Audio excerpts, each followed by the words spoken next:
Hello and welcome to No Spin. I'm Nidhi Razdan. For several weeks now, we've been watching the crisis in Sri Lanka unfold as the island nation sees its worst ever economic crisis since its independence. As a result of massive food and fuel shortages, the country is looking at massive power cuts. People are queuing up for basic necessities like food, like gas and other essentials.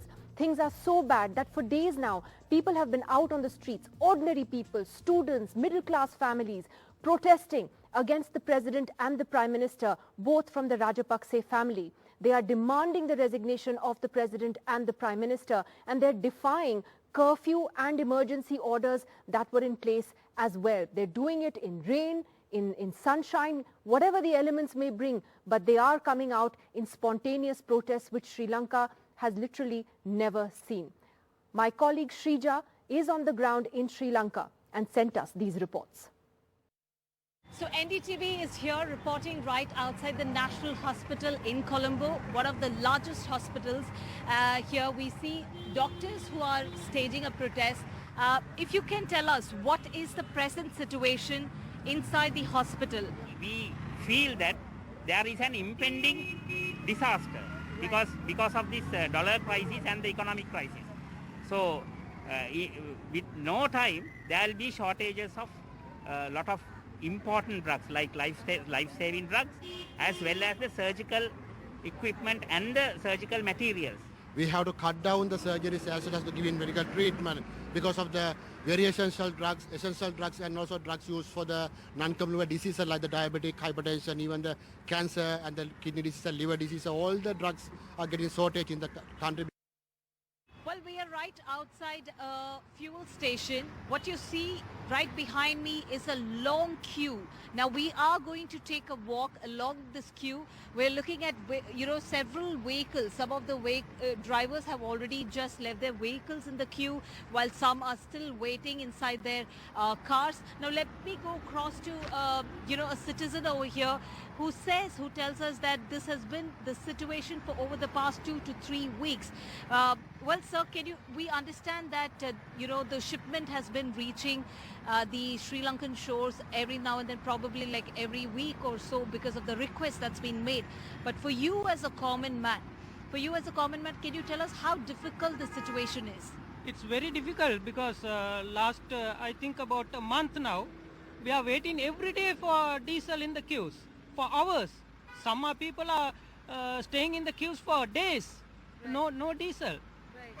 Right. In Colombo, even Colombo outside, the same situation.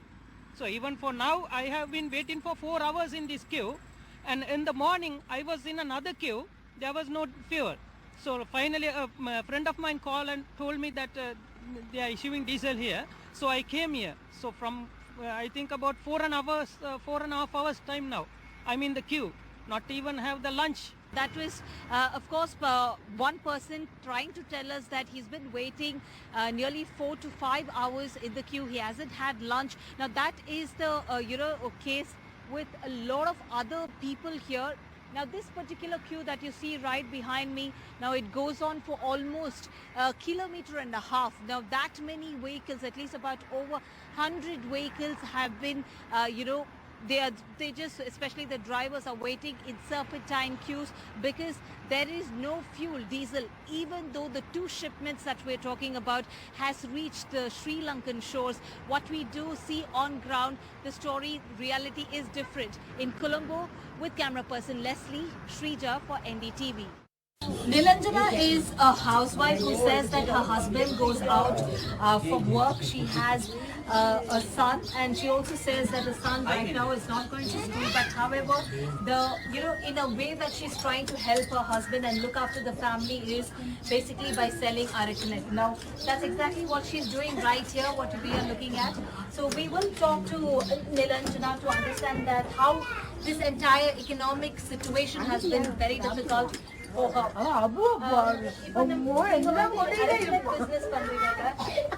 business down inflation business down business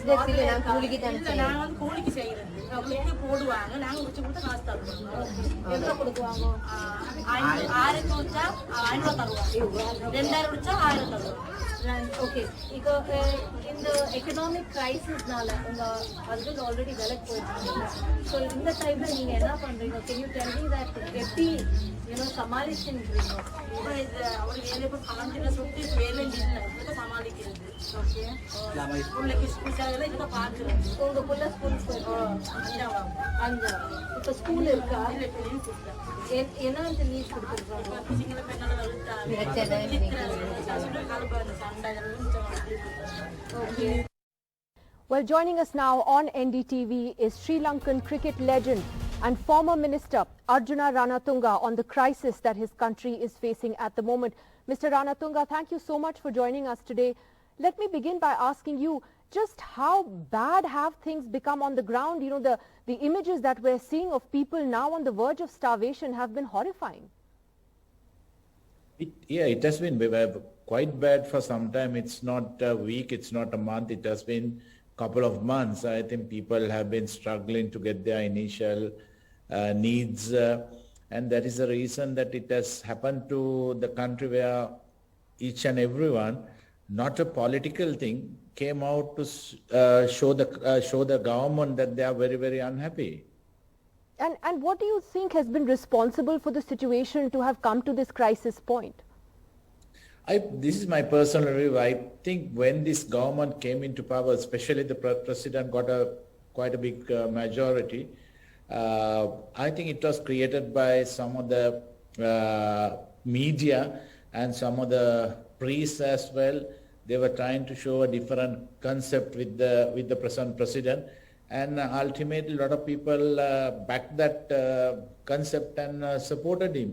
And after that went to the parliament election where they were very close to two-thirds, and the government bought over some of the MPs and got two-thirds and changed the constitution. We changed the constitution in 2015 where we were trying to get power into the parliament rather than one individual who is the president. So they revoked that back, brought power to the president, which is very, very harmful for the country.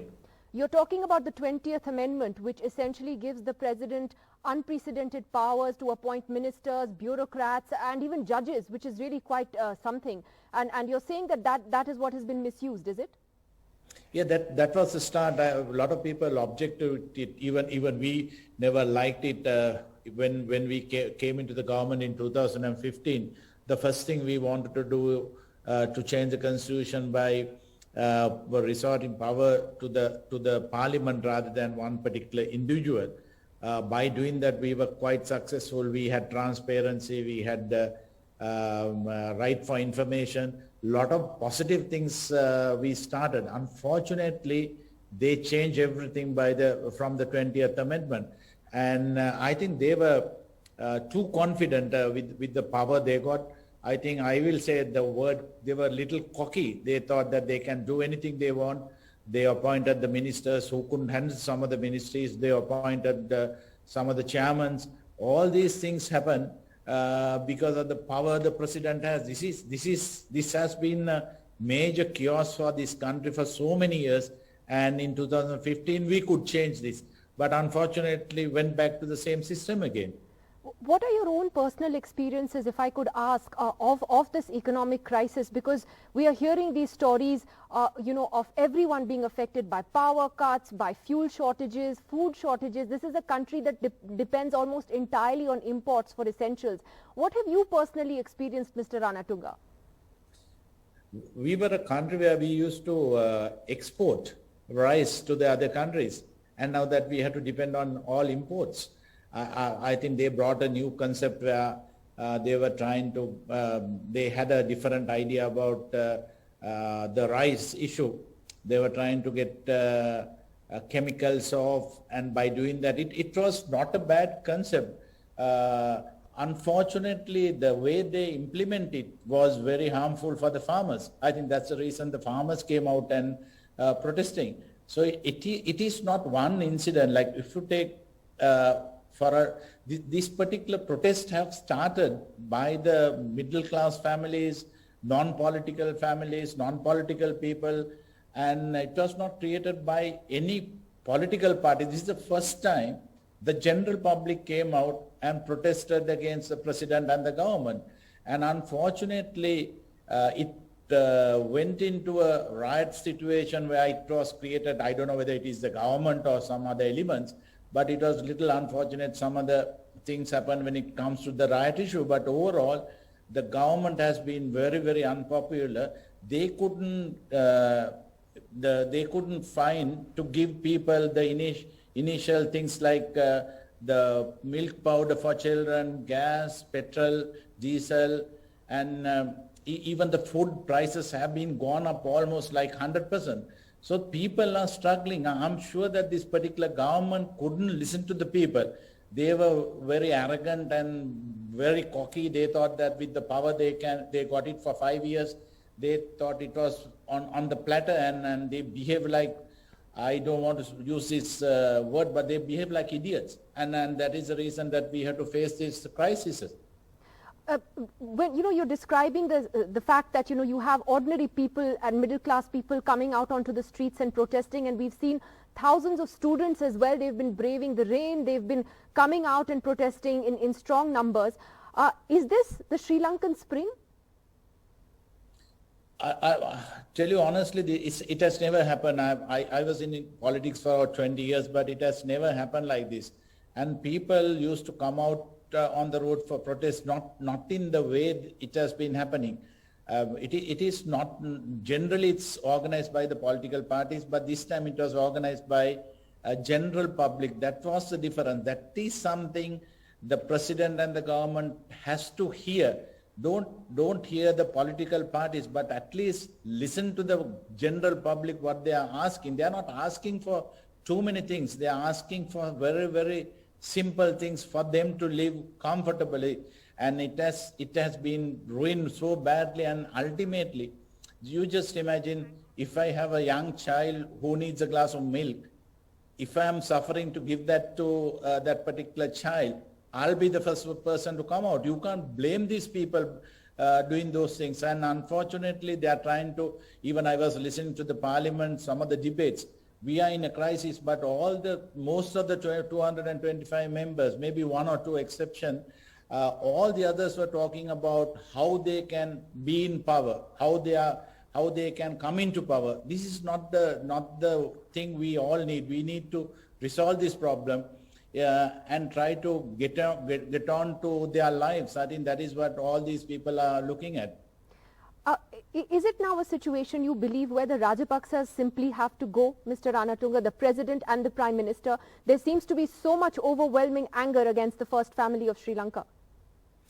Once again, it has never happened like that. There were very unpopular presidents, unpopular governments, but it has never happened like that.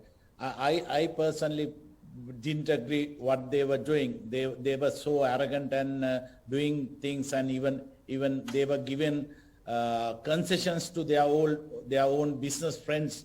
That is where we went into this particular financial mess. I'm not expert on these financial issues, but we didn't go to the IMF. We never negotiate our loans. And now that they are trying to do that, now that they are trying to get professionals, the important people, like what they said, they appointed a committee comprising of some very important people.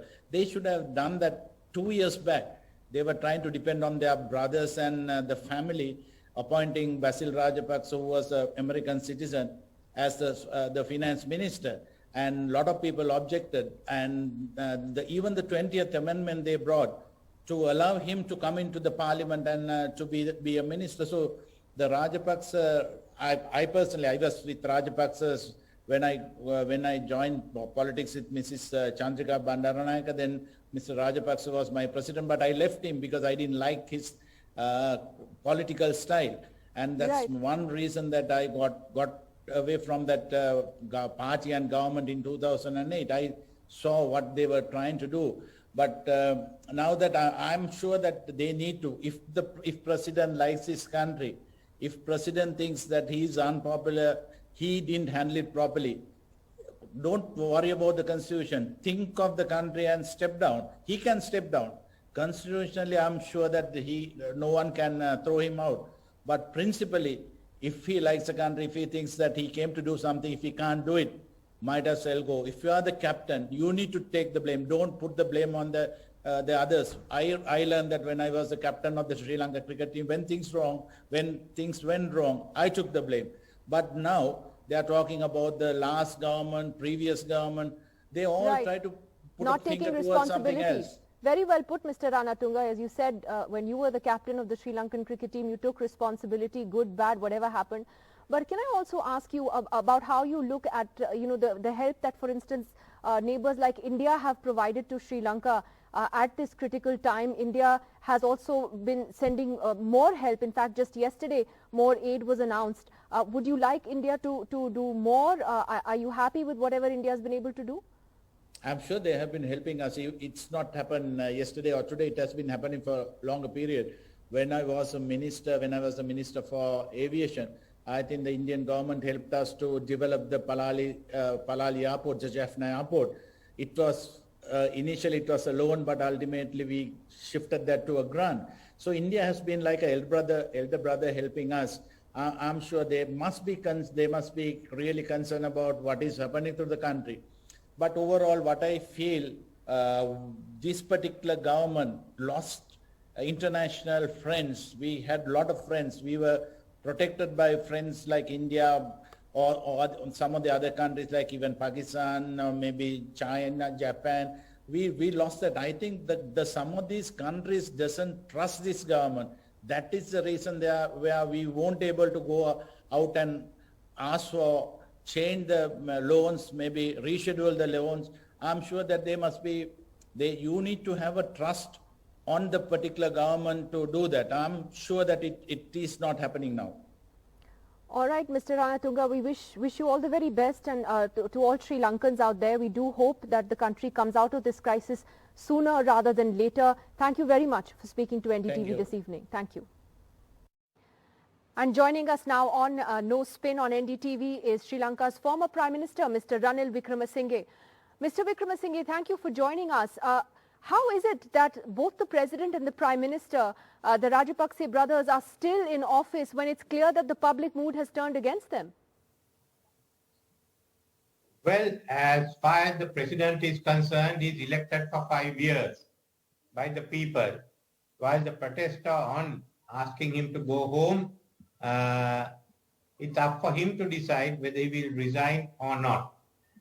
He informed us today that he will not be resigning, but he hopes to have a new cabinet, and by end of next week, as the goods come in under the Indian credit line, that a lot of the issues will get resolved. Well, I don't know about all the issues being resolved because there are still going to be power cuts, but the length of the power cuts will be reduced. There certainly will be some shortages. As far as the Prime Minister is concerned, at the moment they have a wafer-thin majority, very small one, about 40-odd members have left the party. So together with the opposition, existing opposition, the difference is about 3 or 4 members. A lot of people are betting that by tomorrow, day after, 4 or 5 of the other members will also leave, depriving them of an overall majority. Then what happens next is just an open issue as to whether, if you lose the numbers, whether they will be asked to prove the numbers or whether there will be a motion on no confidence, or they will then have to decide how they are going to react to it. But as of the moment, technically, they have a small majority. Can I ask very small majority. But you know, on the moral question, because the people who are protesting on the streets, whether it's students and others, there's no political protest as such. These are ordinary people who are angry. Do you think it's tenable for the President and the Prime Minister to continue? Well, the Prime Minister will be dependent on how many members they could retain, because the members are feeling the pressure. So if a few more leave, then that means they have no majority. But at the same time, the opposition doesn't consist of one single bloc. There are a large number of groups that will make up the 113 which is required. And they have to get together if they have to form an alternate government. As far as the President is concerned, Well, he'll have to watch for a reaction from the people as whether they are going to accept what he is saying or whether they are still going to keep protesting. If they keep protesting, then it's going to be a new issue for the president. Are you surprised by the scale of the protests? Pardon? Are you surprised by the scale of the protests? Well, I thought the sort of protest will take place somewhere in May or June. I was surprised that it came so early, but it's building up everywhere in the country. But look, when you have no electricity for something like 13 hours or 12 hours, when students can't study, when there's no paper for the question, when you can't have question papers for exams because you're short of paper, there are no drugs in the hospitals, there is no medicine, you cannot import raw materials. So everyone is affected, their livelihood is affected. Some of them have only 2 meals a day. Generally, Sri Lankans are used to their 3 meals. Prices are going up on one hand. There's inflation. We floated the dollar at one go without carrying out the instructions given by the IMF. So all these issues are building up, and it's all working against the government. Right. Can I ask you, though, that the help that India has provided, how important has that been during this crisis? Well, it's important, otherwise you would not have had any funds to import food, essential items or fuel. But then you have to remember that the Indian assistance on fuel will most probably over by the 5th, by the mid-May. Already, I think they've already ordered about 50% of the monies have been spent in placing orders. There's another 50% that has to come in. Even the $1 billion for different items should be over by end of May the latest. So that's the situation. Right. Can I ask you, sir, though, in terms of how Sri Lanka reached this pass, one is, of course, economic mismanagement, but do you think there was also sort of haphazard borrowing from countries like China, for which the country also now is struggling to repay debts? Well, it's economic mismanagement. And secondly, that the government did not go to the IMF in 2021 when COVID had sort of hit us. If you had gone in, you would have been out of this. And thirdly, that we could not borrow on the bond market, the international sovereign bonds. So this is really economic mismanagement. I mean, I just can't understand how they made such big blunder. And, when you said that there would be a new cabinet in place, that's what the president and the prime minister are trying to do, they had reached out to the opposition as well to be part of a national unity government. Are there any takers for that? Who would be part of this cabinet? No, the president made a speech in which he says he invited the opposition to come over, but there were no individual letters or discussions. No, there are no takers at the moment. There are no takers for that. You can apply if you want. Right. What are the lessons, that you think that Sri Lanka and the general neighborhood can take away from this crisis? I mean, the fact is that you've been so heavily dependent on imports for essential goods now, which is why today, you're struggling because you don't have the foreign exchange reserves to pay for them. What are the lessons here for you and for all of us? No, it's an import-dependent economy. That's the balance of payment we have, but not much, and the difference wasn't that big. Secondly, the fact was that from 2009 we've been borrowing, and by 2014 we had the issue of the debt which we brought under control. And the primary budget, there was a surplus. To focus really on a system where we are more export-oriented and we have to earn more foreign exchange. All right. Well, Mr. Wickremesinghe, last question. How long do you expect this crisis to last?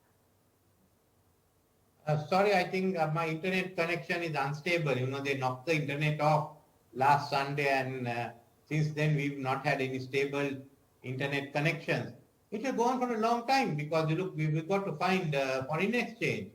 Then there will be difficult measures that have to be taken. This phase has to go on until we ensure there is a regular supply of fuel, the basic needs of food, of gas to the people, otherwise, and medicine. So it is going to take some time. All right, Mr. Ranil Wickremesinghe, thank you very much, sir, for joining us on No Spin. Thank you. Thank you, Nidhi. Thank you.